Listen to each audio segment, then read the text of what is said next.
절대전략입니다. 토마토 투자클럽의 최병훈 전문가입니다. 안녕하세요. 네, 안녕하십니까. 최변 전문가입니다. 네. 오늘 장 한마디 어떻게 정하셨어요? 네, 성장 품절주 우주 여행 가다. 성장 품절주 우주여행 가다. 상당히 좀 여러 가지 의미를 내포하고 있을 것 같은데 어떤 의미인가요? 품절주라는 것은 이제 다른 사람이 일반인들 접근하기 쉽지 않는 어떤 뭐 가치가 좋아서 아니면 뭐 이유가 있어서 누군가 벌써 다 점령을 했다는 거죠.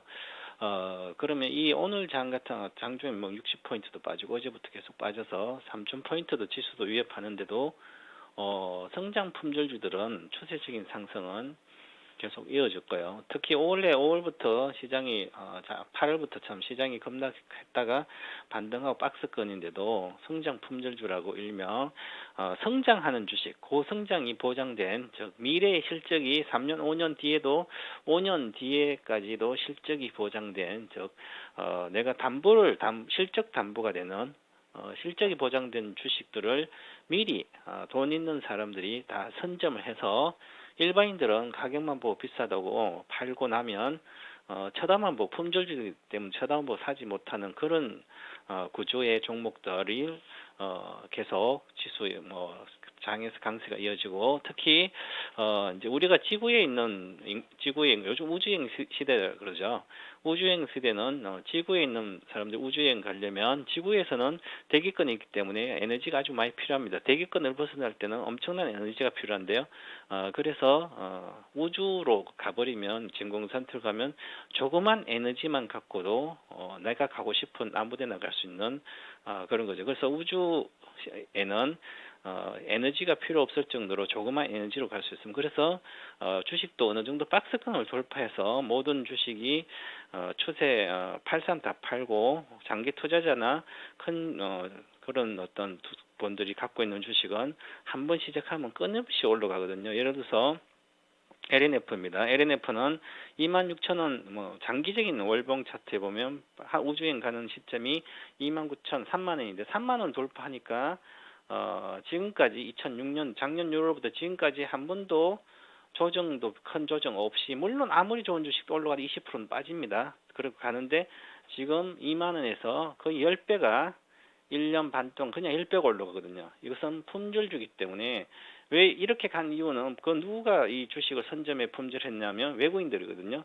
외국인들이 10% 이하 있다가 그냥 10% 지분을 더 사버리니까 20%가 사니까 아무도 못 그들만 가지고 가격 상관이 사버리니까 품절주가 누구도 접근하기 쉽지 않습니다. 이런 주식은 그냥 보유를 하고 가는 최근 들어서는 이제 전기차 쪽에서도 이제 응급제 쪽에 지금 품절주로 지금 날아가고 있습니다. 자, 그래서 이런 시대에 지금 우리가 살고 있다. 그러면 우리 투자자들도 이런 걸 좀 생각해 봐야 되지 않을까 그런 의미입니다. 네, 오늘 시장이 좀 많이 흔들려서 이에 대한 얘기를 해주실 것 같았는데 종목에 포커스를 맞춰서 또 한마디를 주셨네요. 보통 이 주식시장에서 품절주라 함은 이 물량이 적은 종목군들, 유통되는 물량이 적어서 사고 싶어도 살 수 없는 주식을 이야기를 하는데 여기에서 이야기하는 품절주는 성격이 좀 다른 듯 보입니다. 성장하는 종목군들 중에서도 너무 많이 올라가지고 손이 쉽게 나가지 않는 종목을 품절주라고 얘기를 해주셨는데 이런 종목군들이 더 간다, 달리는 말만 더 간다, 뭐 이렇게 바꿔서 얘기를 해도 되지 않을까 싶네요.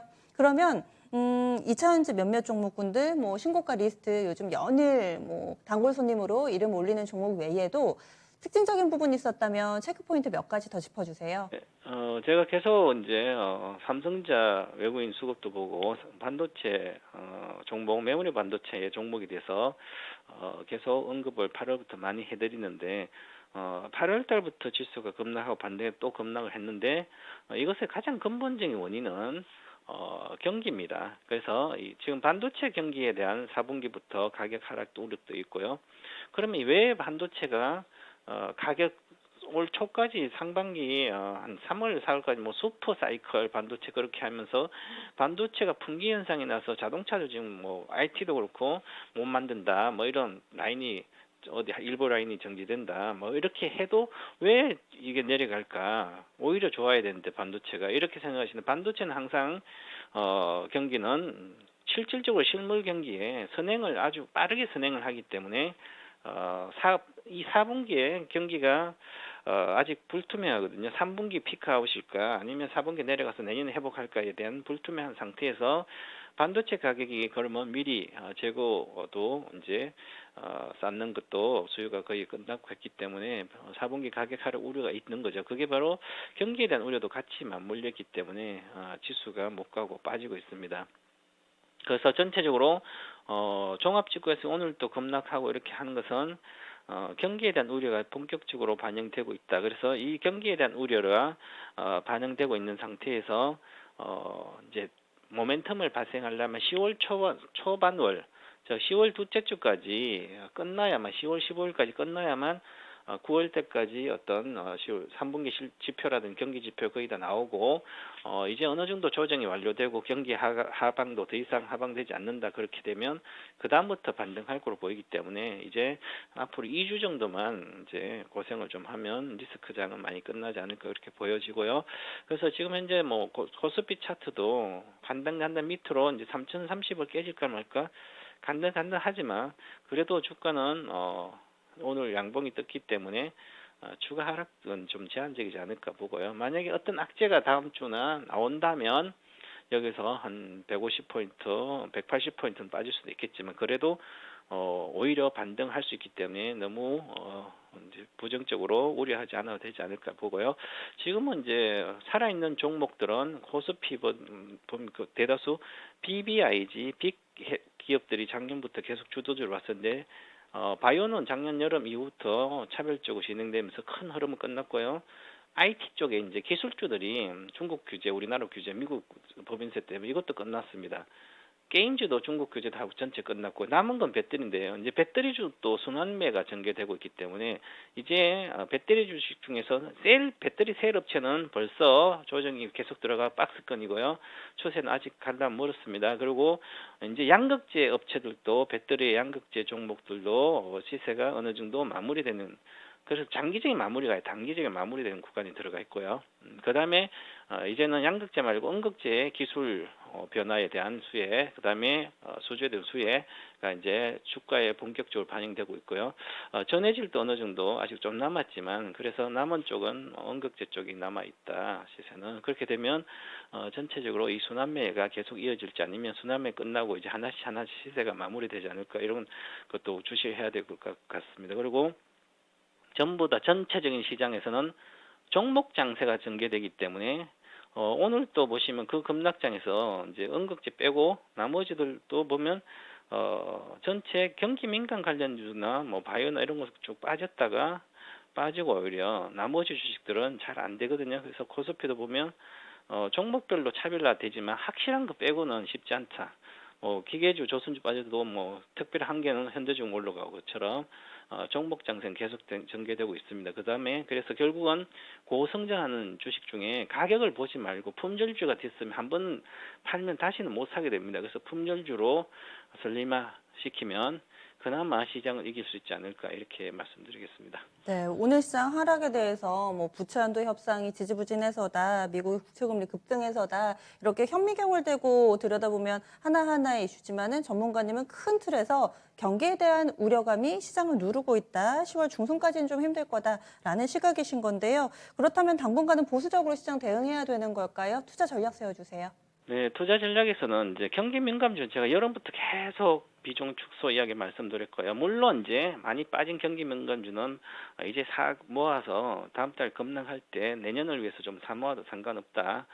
좀 길게 봐야 되고요. 근데 중요한 것은 이제 코스피가 심리적인 마지노선 3,000포인트 정도라고 보는데 기술적으로 3,030입니다. 3,030포인트가 다음 주, 이번 주, 내일부터 이후에 잘 유지되고 반등해서 다시 유지된다면 10월 둘째 주까지도 지수의 하락은 이분으로 끝날 걸로 보이고요. 그러지 않으면 2,870 정도까지 빠지지 않을까 봅니다. 그렇더라도 여기서 뭐 5% 정도밖에 안 되기 때문에 너무 우려하는 것보다 이제는 좀 더 내년 위해서 보고요. 특히 삼성전자 수급을 잘 보고 삼성전자는 결국은 지금은 걔도 계속 사다가 최근 들어 다시 팔았는데 어느 정도 장기 투자자는 물량 확보한 것 같고 삼성전자 그래서 단기 투자자가 파는 거라서 내일부터도 다시 계속 매도가 하지 않는다면 삼성전자도 73,000원 내외에서는 지난번 저점에 유지될 걸로 보입니다. 그래서 요 수급 좀 체크하시고 이제는 3분기 실적, 4분기 실적보다 내년 실적이 좋은 주식만 비중을 유지하는 게 가장 좋지 않을까 일단은 그렇게 보고 있습니다. 네, 오늘 말씀 고맙습니다. 감사합니다. 네.